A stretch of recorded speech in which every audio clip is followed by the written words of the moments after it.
Hello guys, welcome to JRF Edusites channel. Friends, आज हम भारतीय संविधान की एकात्मक विशेषताओं को देखेंगे। जैसे कि इससे पहले वाले लेक्चर में हमने भारतीय संविधान के संघात्मक स्वरूप को देखा था कि भारतीय शासन का जो संघात्मक ढांचा है वो कैसे कैसे किन किन फैक्टर से डिसाइड होता है, उसको हमने अच्छे से देखा था। जैसे कि केंद्र और राज्य आपस में क्या करते हैं कि आपस में सहयोग के साथ परस्पर निर्भरता के साथ देश के शासन का संचालन करते हैं। ठीक है, तो वहीं हम देखते हैं कि भारतीय संविधान का जो एकात्मक स्वरूप है उसको जो चिन्हित करते हैं वो कौन कौन से महत्वपूर्ण तथ्य हैं, जिससे हमें यह पता चलता है कि जो भारत का संविधान है उसमें एकात्मकता का भी स्वरूप निहित है। ठीक है, तो आइए वो प्रमुख विशेषताएं कौन कौन सी है उनको हम देखते हैं। तो सबसे पहला, एकात्मक स्वरूप को पहले हम समझने से पहले मेन इसका जो कॉन्सेप्ट है वो समझ लेते हैं। एकात्मक स्वरूप में मतलब कि हमारा देश जो है केंद्र और राज्यों में तो बटा हुआ है। ठीक है, ये सेंटर हो गई, सेंटर साथ ये स्टेट्स उसकी यूनिट्स हो गई।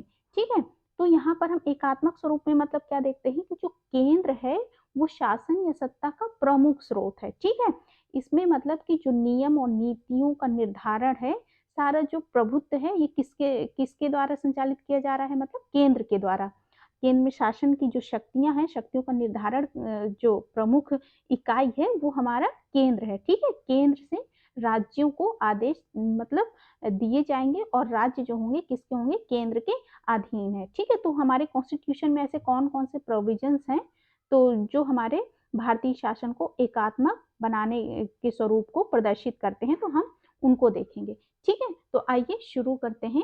तो एकात्मक स्वरूप का जो पहला जो इम्पोर्टेंट इसका कैरेक्टरिस्टिक है वो हम देखते हैं कि भारतीय शासन में जो सशक्त केंद्र है। ठीक है, सशक्त केंद्र अर्थात इसमें जो केंद्र है, सेंटर है, उसके पास शक्तियां अधिक है। इसको हम कैसे देख सकते हैं, जो भारतीय संविधान में शक्तियों का विभाजन जो किया गया है वो केंद्र के पक्ष में है।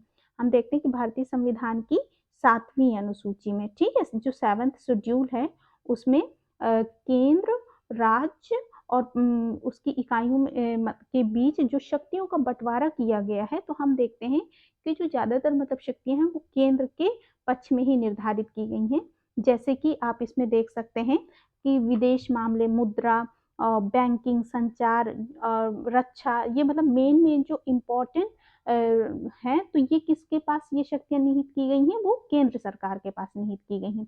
वहीं इसके अलावा जो अवशिष्ट शक्तियां हैं वो भी हमारे केंद्र में निहित की गई हैं। तो ये एक प्रकार से हमारे संविधान में एकात्मकता का स्वरूप अधिक दिखाई देता है। ठीक है, फिर दूसरा क्या है, एकल संविधान।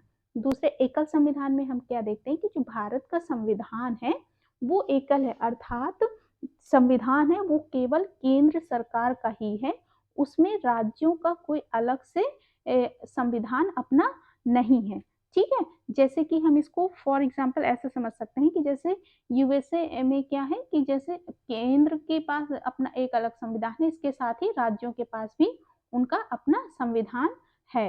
लेकिन भारत के संदर्भ में हम क्या देखते हैं कि राज्यों को जो एक केंद्र का ही संविधान है और केंद्र के ही संविधान से राज्यों की जो शक्तियां हैं उनके नीति निर्धारण के और जो सरकार के गठन का जो स्वरूप है वो उसी एक ही संविधान में दिया गया है। ठीक है, वहां पर किसी राज्य के पास यह अधिकार नहीं है कि वो अपना संविधान स्वयं बना सके।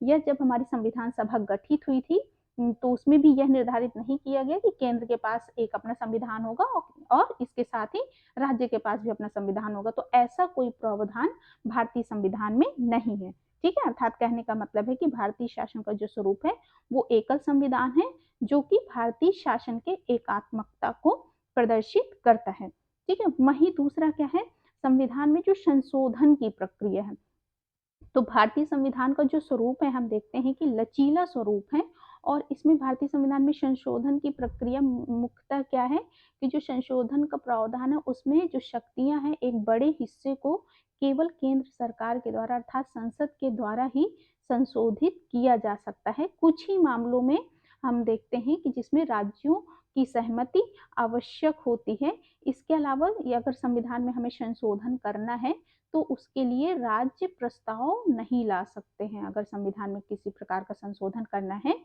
उसकी शक्ति किसके पास निहित की गई है? संसद के द्वारा, ठीक है, पार्लियामेंट के द्वारा। अर्थात भारत के संविधान को यह संशोधित करना है, कोई प्रावधान नया लाना है, वो केवल संसद को ही यह शक्ति दी गई है। वहीं आपातकालीन उपबंध में हम क्या देखते हैं कि भारत में जब यदि आपातकाल लगेगा तो जो संपूर्ण शक्ति है मतलब वो केंद्र में निहित हो जाती है। मतलब अभी मान लीजिए शासन संचालन मतलब केंद्र के पास है और साथ ही ये राज्य हो गए जैसे, ठीक है, इनकी अपनी जो शक्तियां निर्धारित है। तो आपातकाल के दौरान क्या हो जाता है, अगर देश में आपातकाल लागू हो जाता है तो राज्य जो है वो पूरी तरह से किसके? केंद्र के नियंत्रण में आ जाता है। ठीक है, यहाँ पर क्या दिखाता है कि मतलब किसी साधारण सामान्य परिस्थितियों में तो राज्य का अपनी सरकार शासन होगी, लेकिन आपातकाल की परिस्थितियों में हमारा जो शासन राज्य की शासन की शक्ति है वो किसके पास आ जाएंगी? केंद्र के पास, संसद के द्वारा, जहां शासन का संचालन किया जाएगा। जिसमें आप आर्टिकल 352 देख सकते हैं। ठीक है, आर्टिकल 352 में युद्ध, बाह्य आक्रमण, सशस्त्र विद्रोह के मामले में मतलब तो वहां पे शक्ति क्या आ जाती है? केंद्र के पास। वहीं आर्टिकल 356, ठीक है, राज्यों में संवैधानिक शासन के अनुरूप शासन न संचालित होने पर तो उस राज्य की जो शक्ति है वो किसके पास? संसद के पास चली जाती है। वहीं फाइनेंशियल इमरजेंसी, ठीक है, वित्तीय आपातकाल, आर्टिकल 360, ठीक है, हालांकि ये भारत में अभी तक लागू तो नहीं हुआ, ठीक है, इसकी कंडीशंस ऐसी नहीं आई कि भारत में वित्तीय आपातकाल लागू हुआ, लेकिन इस परिस्थिति में भी जो सारी शक्ति है वो केंद्र को अधिक शक्तिशाली बनाती है, मतलब राज्यों के पास फिर कोई अधिकार नहीं रह जाते हैं। ठीक है, वहीं नेक्स्ट इसकी देखते हैं कि एकल नागरिकता। हम जैसे कि भारतीय संविधान में जो भारतीय नागरिक हैं वो केवल भारत के ही नागरिक कहलाएंगे। ठीक है, सिंगल सिटीजनशिप। भारत में नागरिकों की मतलब जो एक पहचान है वो भारतीयता के आधार पर होती है। इंडियन सिटीजन्स मीन्स भारत का नागरिक कोई कहीं का भी है, किसी भी स्टेट्स का, मान लीजिए चाहे वो यूपी, बिहार, ठीक है, Karnataka, south India, north east, किसी भी रीजन से है। तो मतलब जैसे कि हम यूएसए में देखते हैं कि ड्यूअल सिटीजनशिप है। ठीक है, वहाँ एक केंद्र की होगी यूएसए की और साथ ही साथ जो उसके स्टेट्स होंगे वहाँ की भी वो सिटीजनशिप वहाँ मिली होगी। लेकिन भारत में स्टेट की सिटीजनशिप न होकर प्रत्येक नागरिक को एक ही मतलब भारतीयता की ही नागरिकता उसे प्रदान की जाती है। वहीं दूसरा कैरेक्टरिस्टिक्स नेक्स्ट हम देख सकते हैं, जो भारत में न्यायिक व्यवस्था है वो एकीकृत न्यायपालिका है। ठीक है, एकीकृत मतलब इसको हम इस तरीके से समझ सकते हैं कि जैसे राज्यों के जो जितने भी हाई कोर्ट्स हैं, ठीक है, और इसके अलावा सुप्रीम कोर्ट्स है, ठीक है, भारत में सुप्रीम कोर्ट की व्यवस्था है। तो किसी भी उच्च न्यायालय के द्वारा दिया गया निर्णय वो संपूर्ण देश के लिए सामान्य रूप से लागू होता है। ठीक है, हालांकि इसमें अपील की व्यवस्था जरूर है कि हाई कोर्ट से अपील आप सुप्रीम कोर्ट में कर सकते हैं, लेकिन मतलब जो भी न्यायिक निर्णय आता है वो मतलब सभी देश के लिए मतलब संपूर्ण देश में एक प्रकार से लागू होता है। वहीं अखिल भारतीय सेवाओं का जो प्रावधान है वह भी हमारे संविधान का जो संघात्मक ढांचा है उसके विरुद्ध दिखाई देता है। ठीक है, ये कैसे? जैसे कि अखिल भारतीय सेवाएं आपके आईएएस, ठीक है, आईएएस, आईपीएस, आईएफएस, ओके। तो इसमें क्या है कि जो ये नियुक्तियां होती हैं मतलब केंद्र सरकार के तहत, ये केंद्र और स्टेट्स, ठीक है, ये राज्यों में इनकी नियुक्तियां दोनों जगह होती हैं।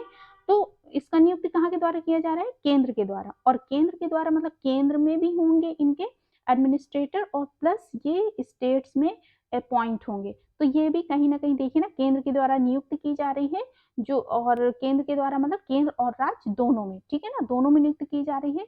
तो ये क्या हुआ? एकात्मक यूनिटरी फॉर्म ऑफ गवर्नमेंट हुआ ना, ठीक है, जो कि फेडरल सिस्टम के अगेंस्ट में है। ओके, वहीं राज्यपाल की जो नियुक्ति है यह भी काफी एक विवादित मामला रहता है, जिसमें से कि इसका प्रावधान क्या है कि जैसे राज्यों में जो राज्यपाल की अपॉइंटमेंट होती है हर राज्य में वो केंद्र के द्वारा की जाती है, ठीक है? केंद्र के द्वारा ही मतलब देश के सभी राज्यों में, अलग-अलग राज्यों में राज्यपाल की नियुक्ति होती है। तो यह भी कहा जाता है कि ये केंद्र के मतलब एक तरह से एजेंट के रूप में काम करते हैं। ये भी हमारे जो शासन का जो स्वरूप है उसकी एकात्मकता को चिन्हित करता है। वहीं दूसरा हम नेक्स्ट जो फॉर्म देखते हैं शासन का जो एकात्मक स्वरूप है, राज्यों के जो विधेयकों पर वीटो है। इसको किस प्रकार से हम देख सकते हैं? राज्यों के विधेयकों पर वीटो जब राज्य विधानमंडल में कोई विधेयक पास होता है तो उसके तहत मतलब जो राज्यपाल होते हैं, ठीक है, राज्यपाल जो होते हैं अंतिम संस्तुति मतलब राज्यपाल के द्वारा दी जाती है, तभी वह विधेयक जो है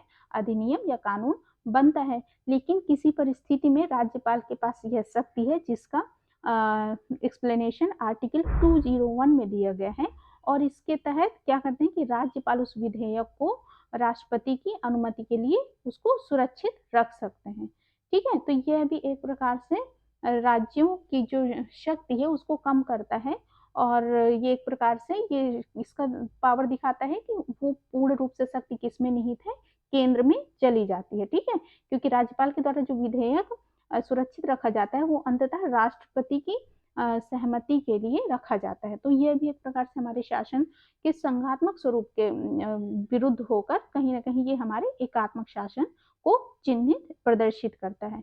ठीक है? तो आज के लिए इतना ही। थैंक यू, बाय-बाय, मिलते हैं फिर नेक्स्ट लेक्चर में। Thank you.